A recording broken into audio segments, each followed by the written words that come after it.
Welcome to the Insight Meditation community of Charlottesville, Virginia. You can find all of our program offerings and information about our Sangha at www.imeditation.org. We meet weekly on Tuesday evenings at 7 p.m. Eastern Time, currently on the Zoom platform for meditation and a Dharma talk given by one of our teachers. We also meet daily at noon Eastern Time on Zoom for sitting practice. We hope you can join us. The title of tonight's talk is Thank You for Everything. Thank you for everything. And the little blurb that I wrote says, often in our daily lives, we can find ourselves struggling to get somewhere else. Even in our daily practice, we can find ourselves preoccupied with obstacles, just all those ways in which either we or they or it isn't quite good enough. So tonight I thought we'd explore together a practice of gratitude as a way of orienting to the goodness of simply being and the always already present quality of the awakened mind, your awakened mind. So first off, can you hear me okay? I know this sometimes doesn't work right. Is this okay? How about if I do it this way? Even if I put it down here, that works all right? All right. All right. The offering is inspired by, you've heard me perhaps speak of it before. There's a story, and I don't know exactly where I saw it or where I got it from, that there was a Buddhist nun named Sono in the 16th century who was a healer. And she was famous, and people would go to her and receive this little mantra, and they would go home and they would practice with this mantra and become healed. And the mantra is, thank you for everything. I have no complaints whatsoever. Thank you for everything. I have no complaints whatsoever. So I thought maybe we could talk about that a little bit tonight in two parts. The first part is thank you for everything. I'm going to talk about that separately. And then the second part might be a little more challenging. I have no complaints whatsoever. So the first part, thank you.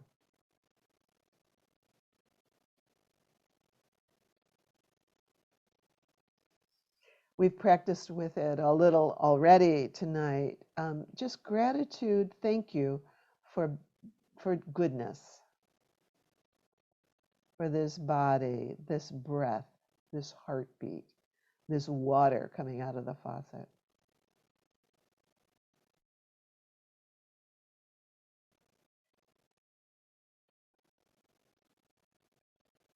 Sometimes it can be hard to access the nourishment of these ordinary goodnesses. We get preoccupied with their ordinariness, and sometimes we get preoccupied with the obstacles to the goodness.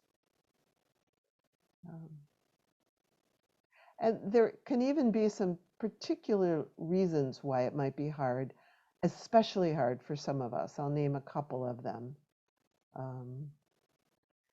For some of us, the ordinary delights and exuberance of childhood, just our ordinary development, may have been excessively shamed or excessively confined, be good, be careful, sit still, learn this and not that,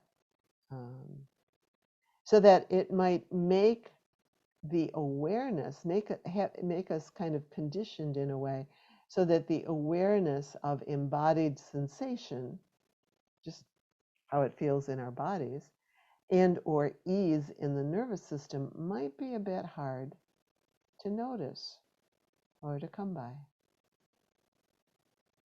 The sort of thing where we can be appreciated for accomplishment, criticized for lack of accomplishment, but hard for there to be lots of room for delight and just simple, ordinary goodness. So we can have a little bit of a hard time sometimes really giving that to ourselves.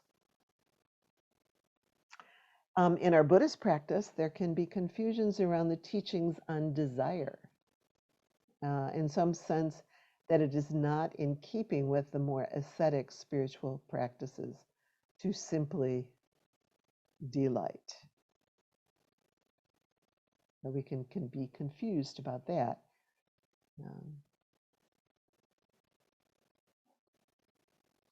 And another possibility, there actually are many possibilities, many ways why gratitude for goodness can be a challenge. But there's a vast discussion of the interface of meditation and both individual and collective trauma.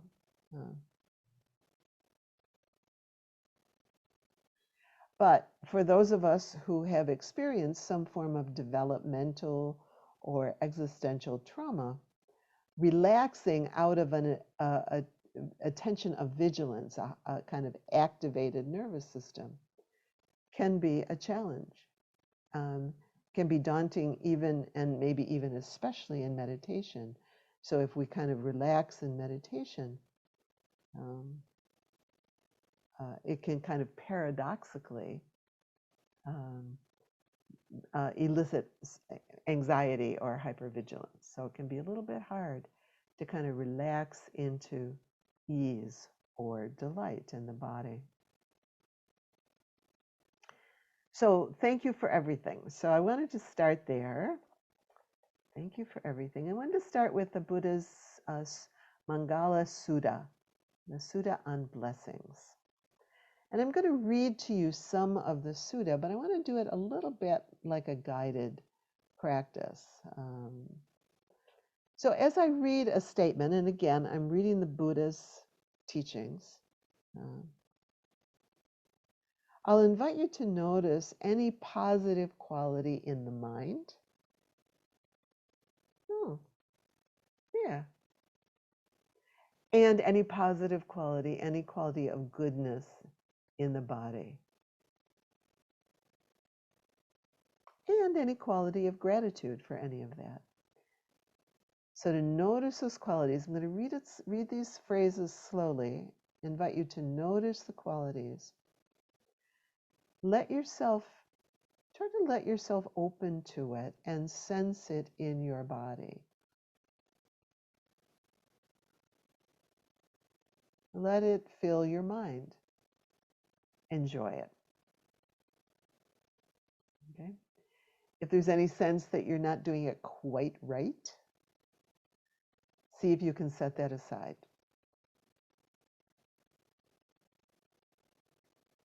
So we're just kind of working with, kind of like being a little sponge to the Buddha's teachings, letting it sink into us, maybe even visualize it, the words sinking down like some kind of golden dust or something, or a soothing flow right into your body, or like a jewel or something like that in the treasure chest of your heart. So the sutta, the Mangala Sutta, and it's there in your notes, that somebody came to the Buddha and said, many deities and men yearning after good have pondered on blessings. Pray, he says, tell me, The greatest blessing. What's the greatest blessing? And this is what the Buddha said in reply. He said, not to associate with the foolish, but to associate with the wise, and to honor those who are worthy of honor. This is the greatest blessing.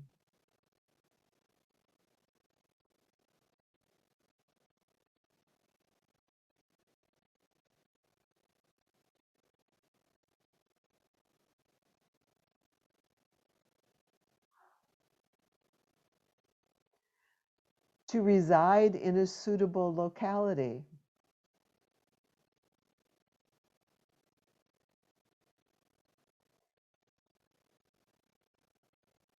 This is the greatest blessing.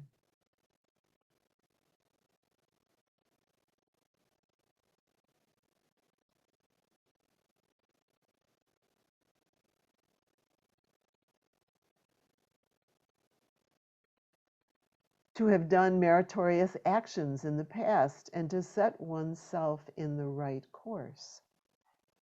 This is the greatest blessing.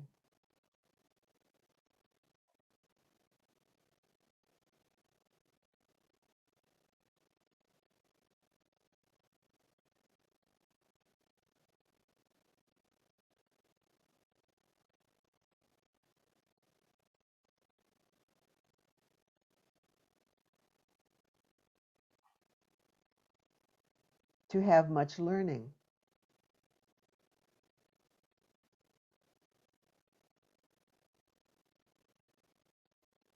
To be skillful in a handicraft.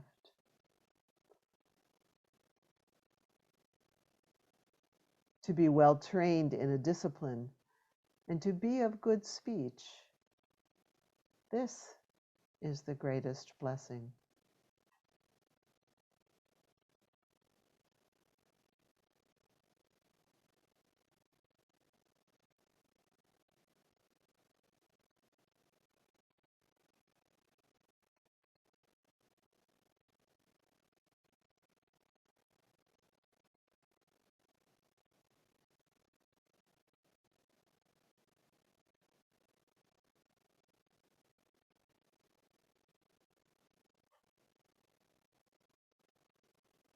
To support mother and father.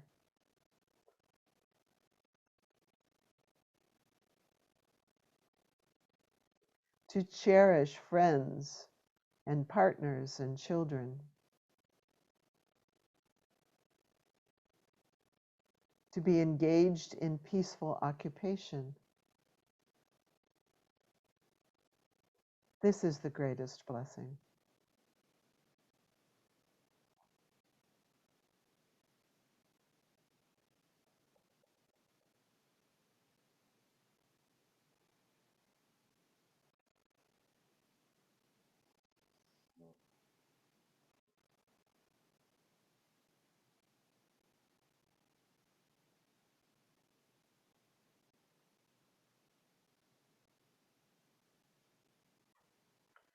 To be generous in giving.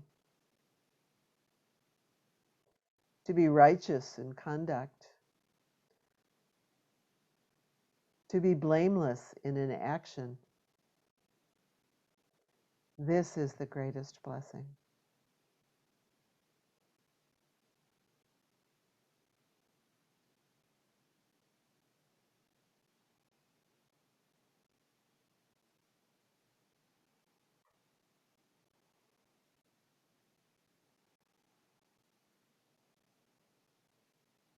To be respectful, humble, contented, and grateful, and to listen to the Dhamma on due occasions.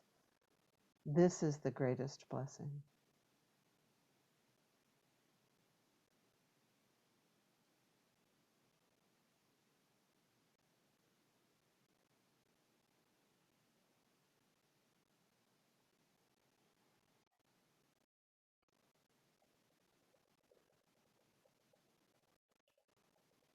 To be patient and obedient.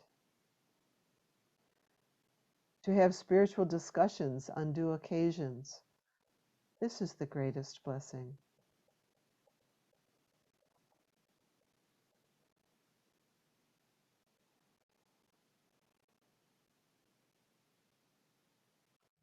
Those who thus abide ever remain invincible, the Buddha says, in happiness established. These are the greatest blessings. So take just a minute here at the end. Find your favorite one.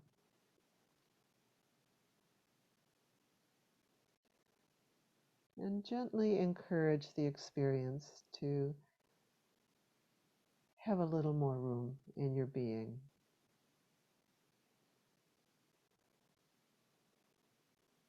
Find something fresh, maybe, or new about it. Recognize how remembering this could nourish or help you or make a difference in your life.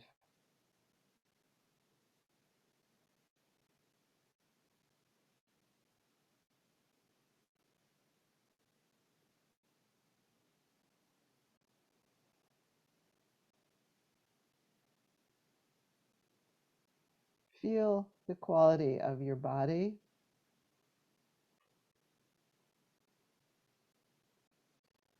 your mind, your heart.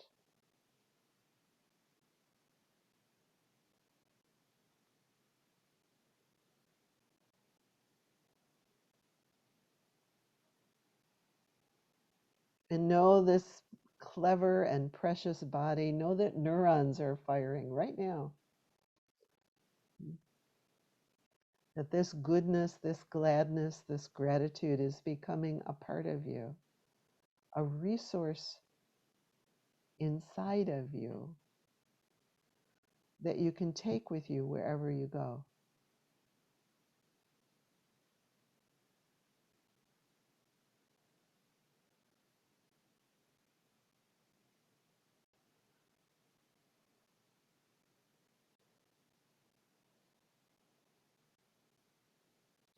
Thank you for everything.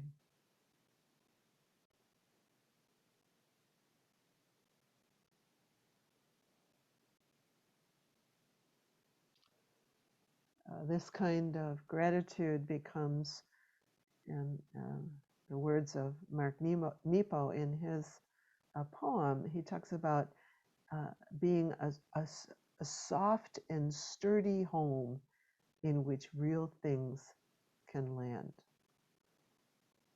Thank you for everything.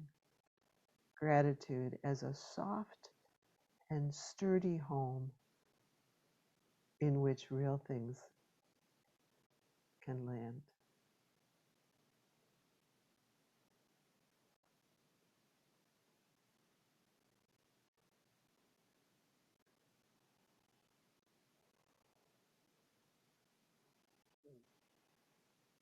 Ajahn Suchita talks often about lingering in gladness.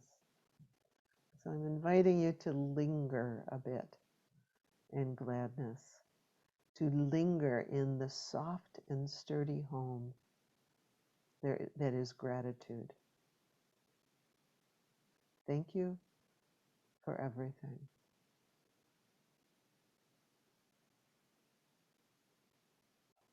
Ayakima, in her book, Who Is Myself, she says, when we have a mind that is full of gratitude for our excellent situation, for the great opportunity we have been given, then and only then will we be able to meditate. When we're able to linger even just a bit.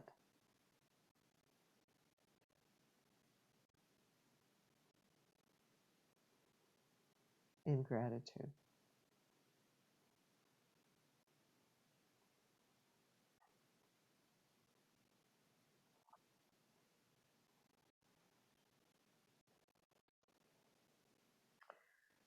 So that's the thank you for everything part.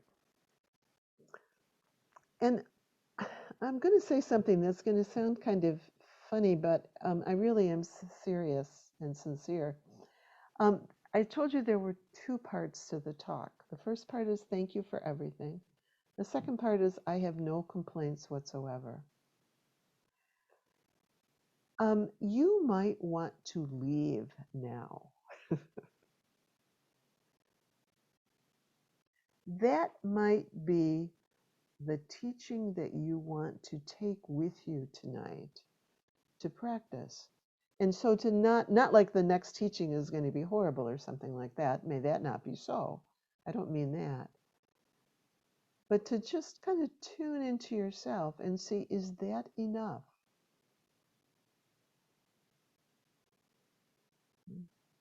Is that a practice that you really want to kind of land with? So just to honor that, and if you do, you have my blessing.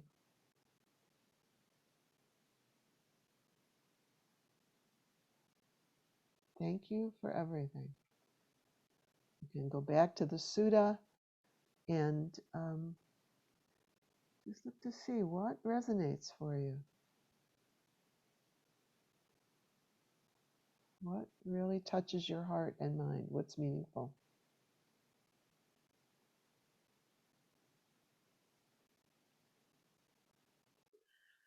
And so I want to talk about the second part. I have no complaints whatsoever.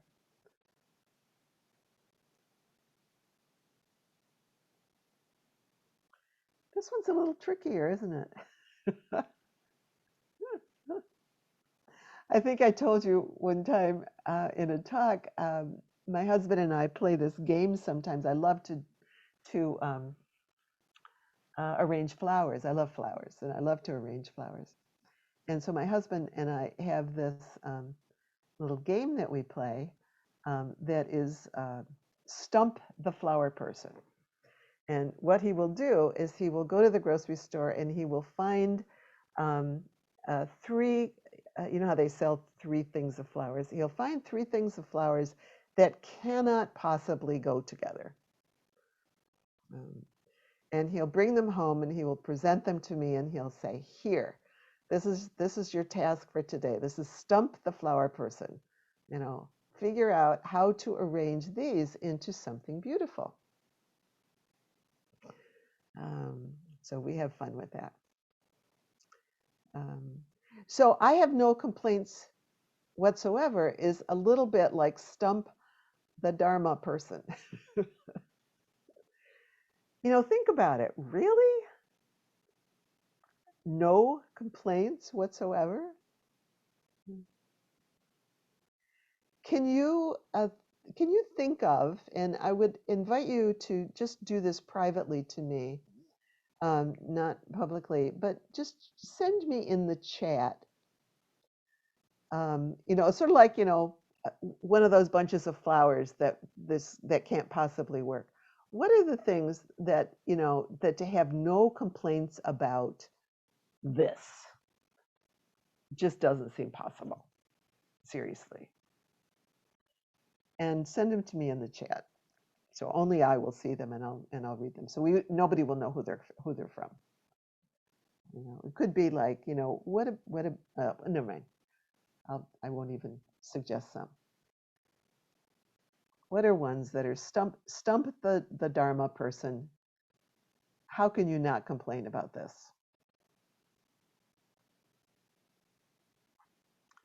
Children with chronic illnesses. My body hurts. Getting older. War, the war in Ukraine. Climate change, what isn't being done. Dementia. Dealing with aging parents. War in Ukraine, the war in Ukraine. The state of the world.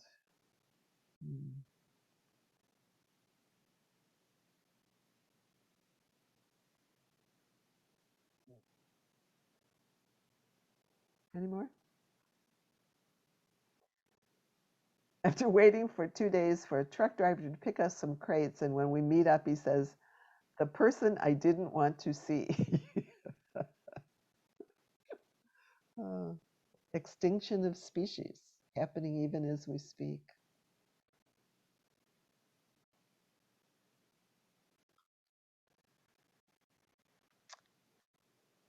Mass shootings, aging, change, impermanence, death of the forest. We could go on, right?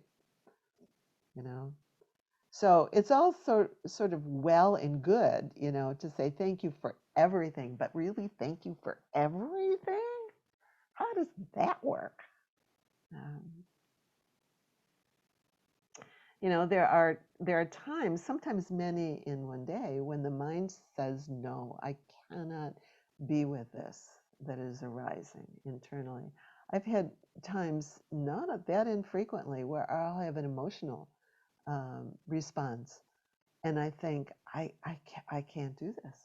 I cannot feel this. I cannot be with this.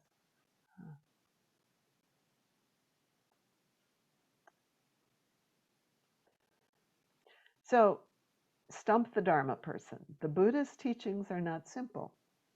If we're really paying attention, we continuously see ways that they don't make sense.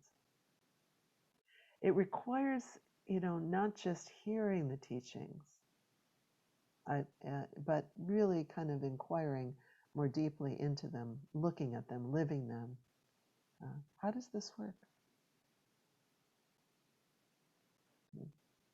Even the Buddha says, he says, don't take my word for all these teachings. Notice that he didn't give one teaching. He gave lots and lots and lots and lots of teachings, 84,000 ways of meditating. But he says, don't take my word for it. Look and see if this can work. Thank you for everything. One clue that I find is in the Metta Sutta, and I'll read to you a little bit of the Metta Sutta. The Sutta says, happy at rest may all beings be happy at heart. Whatever beings there may be, weak or strong, without exception, may all beings be happy at heart. So again, no complaints, wishing everyone and every being. And then it goes on, he says,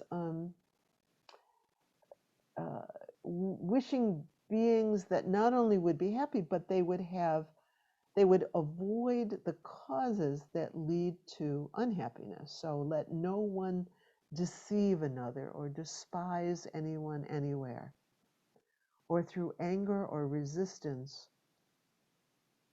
wish for another to suffer. And here's one that really helps me with this. That quote, which I know you know, as a mother would risk her life to protect her child, her only child, even so should one cultivate a limitless heart with regard to all beings. And it's easy to misread that passage. And the reference that I gave you to Nisero, who he talks about metta means goodwill. And in that, he says it's easy to misread that package to think that, to not have complaints means you just, cherish all these bad things, as a mother would cherish her only child. But he says that's actually misreading the passage, that the passage is about how we protect our own hearts, how we protect our own hearts, how we protect the goodwill of our own hearts. So the intention and the practice of having goodwill toward all these difficulties, which is a different thing than saying all the difficulties are just fine, let's keep them coming. But even if we're taking action, that the action, the speech, arises clearly out of a heart of goodwill, so that the practice really is about cultivating my own heart, so that I'm not approaching any of these things with a heart of ill will. The death of the forest, the destruction of our earth, aging, mass shootings, extinction of species, the truck driver who's truly annoying, all the war in Ukraine. Can I cultivate a heart of goodwill that meets all of these challenges with that open-hearted goodness, not with complaint. And so I think that's the kind of discernment that's required, because otherwise we can get confused and think, we're supposed to be stupid about things that are really unskillful and not even discern accurately that there are some things that people can do and some things that can happen in the world that are deeply unskillful. But if I look at my own heart, can I cultivate a heart of goodwill? Furthermore, can I cultivate a heart of goodwill toward all of my own being, my own aging, my own limitations, my own mistakes, even? So the difficulty then becomes an opportunity to discern, to investigate, to cultivate a mind and a heart of goodwill in all circumstances. An opportunity. So difficulty presents us with an opportunity to cultivate a heart of goodwill. Thank you for everything, for giving me this opportunity to deepen my capacity to offer a heart of goodwill to the world.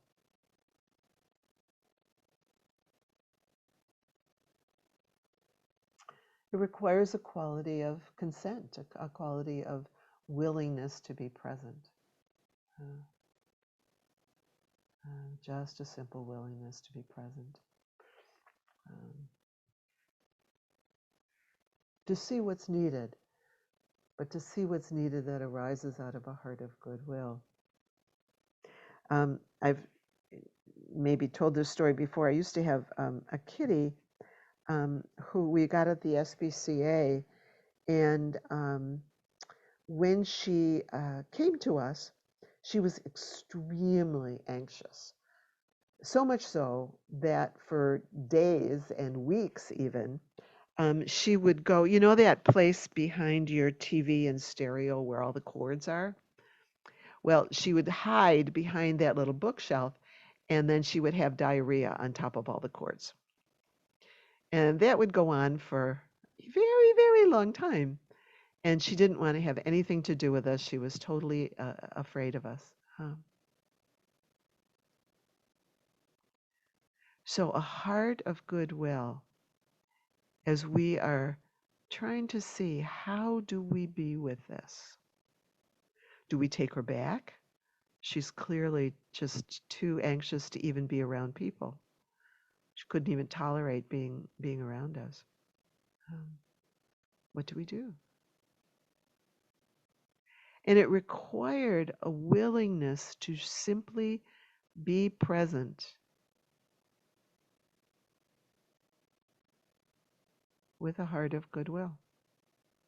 So we would take turns and we would go in the room where she was and just sit there. Just sit there. If we tried to do something, we would scare her more. If we tried to approach her, we would scare her more. If we tried to get rid of her, that didn't seem like the solution.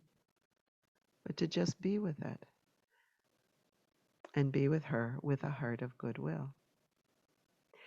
And indeed, she slowly unwound,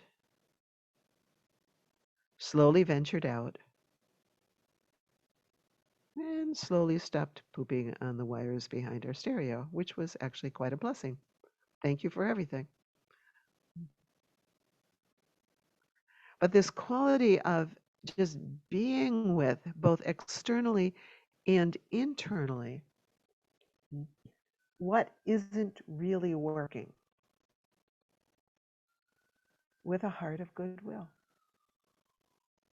And to not greet these places that are not working uh, with impatience or demand or, ideas about how things should be.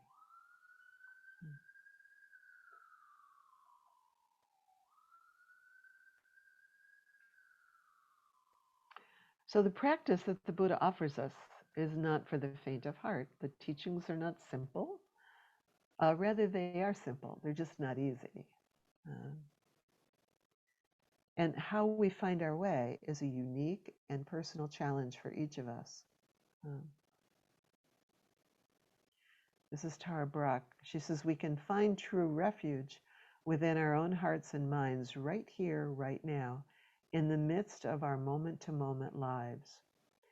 We find true refuge whenever we recognize the silent space of goodwill and awareness behind all our busy doing and striving. We find refuge whenever our hearts open with tenderness and love. We find refuge whenever we connect with the innate clarity and intelligence and goodwill of our true nature.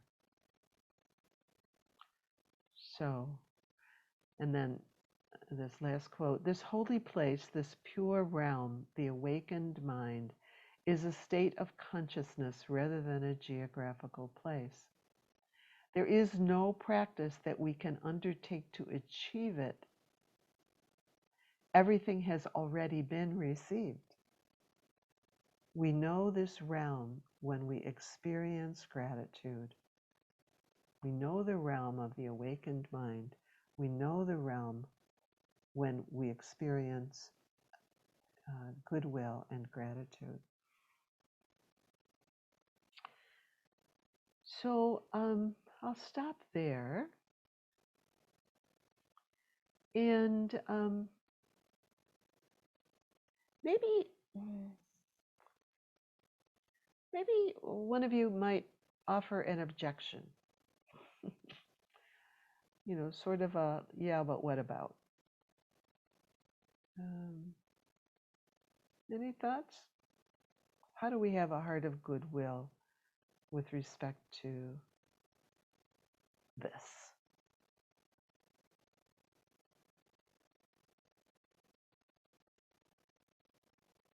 And you can send it to me in a chat if you want. Anybody or any other comments that you want to make? Thank you. Domestic abuse. Yeah, that was when I started to give an example earlier. I was going to say that somebody named a few politicians. How do you have a heart of goodwill towards someone who clearly is doing things, child abuse, doing things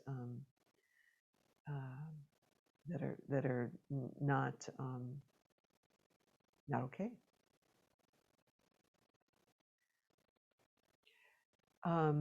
So I'll say in general, nevertheless, it's our practice. I'll tell you how I navigate with one of those politicians that you're naming, and with abusers. To take a step back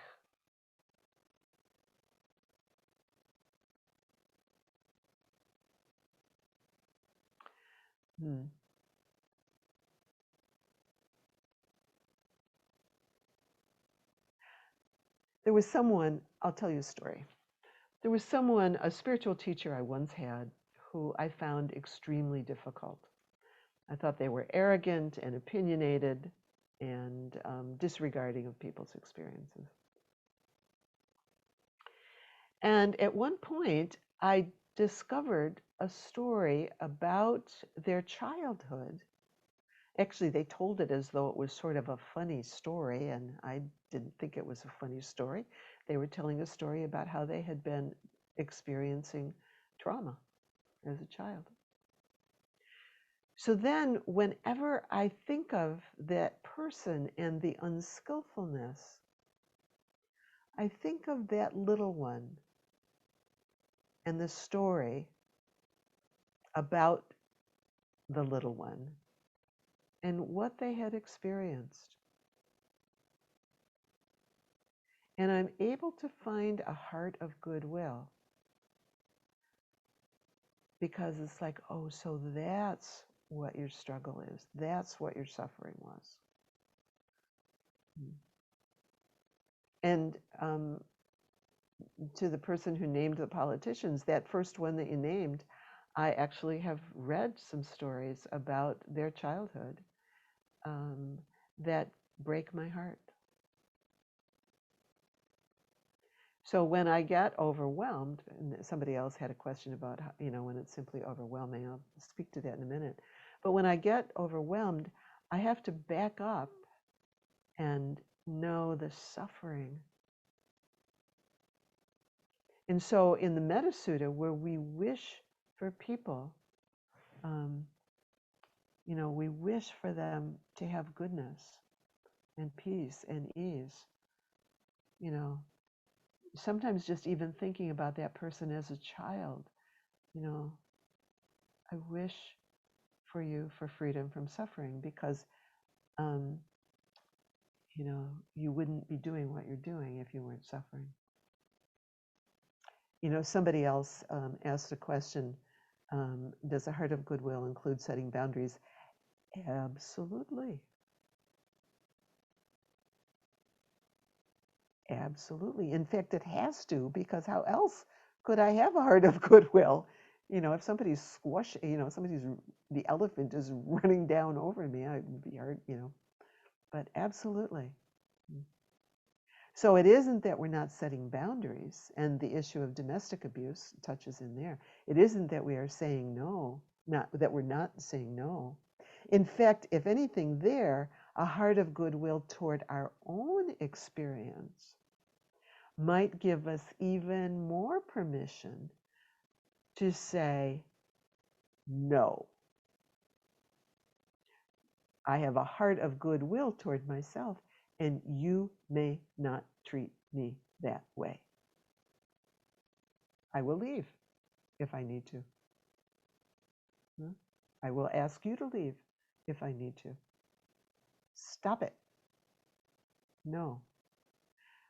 But the invitation is to offer those boundaries from a heart of goodwill, not like that person is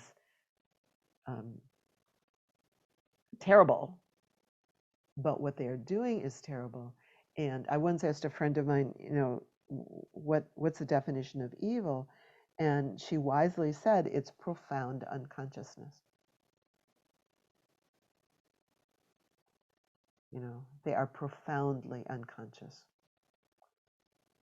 And sometimes setting a boundary can be a way of inviting openness, but maybe not. Maybe we'll set a boundary and they will continue to do destructive things. But that's where the Buddha invites us to not let our own hearts get lost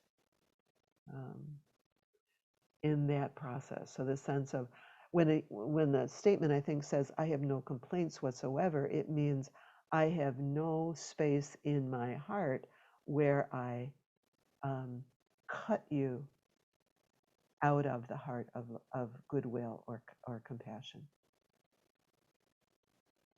Now, as I said, it's not easy. And the Buddha didn't offer us easy strategies. But that's the teaching.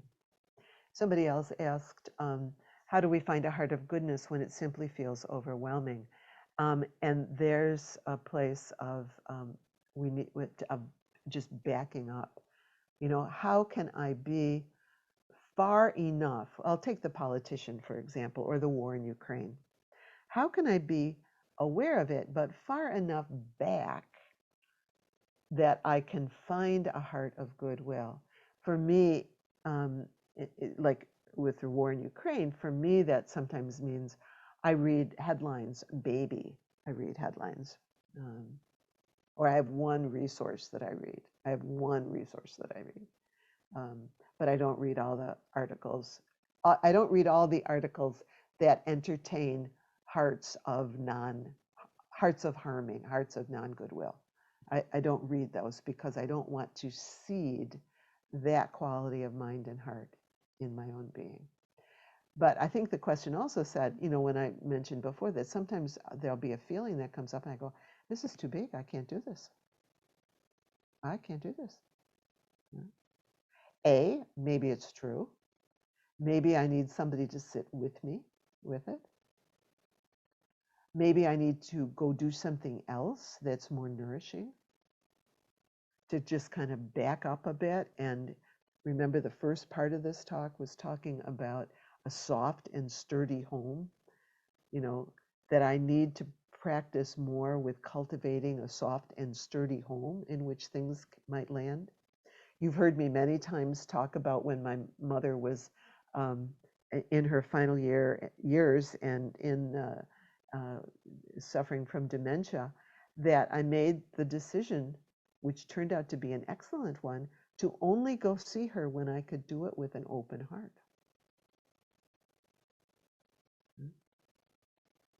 Which usually landed once or twice a week.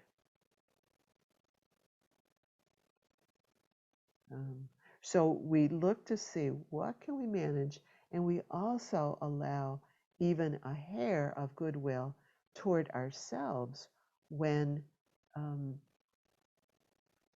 it's overwhelming and we need to bring the goodwill back to ourselves, because what we're trying to do out there is just too much. It's too much. So the practice isn't about me making myself good or perfect somehow, but me allowing the fundamental goodness, the fundamental heart of goodwill to be present in my being in the way that you could feel in the first part of the practice, where you're kind of resonating with that goodness and just feeling how nourishing it is.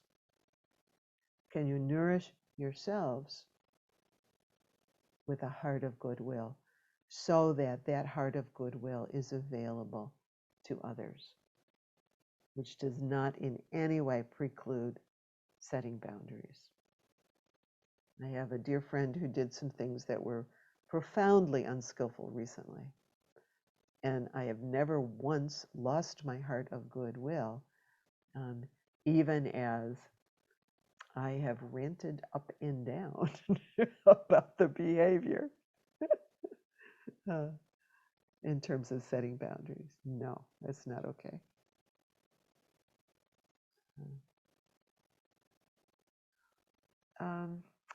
It's time for us to stop. So the second part, take lightly, please. If it feels overwhelming, here's a good place. If it feels overwhelming, let yourself be curious. Maybe read Tanisaro's, if you go up in the chat, you'll see the article on Tanisaro on, what does he call it? Metta means goodwill. Read that one. And or simply practice with the first part. Thank you for everything. Thank you for breath. Thank you for water coming out of the faucet. Bring a heart of goodwill to your own being. Cultivate gratitude and goodness wherever you can.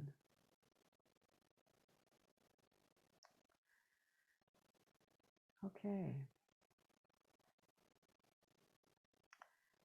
So we will stop there tonight. Thank you for your questions. If there are more questions that come up, as you sit with us, feel free to email me directly. I am happy to respond to questions in that way as well. Okay. Oh, and final word. If you're not confused, you're not paying attention.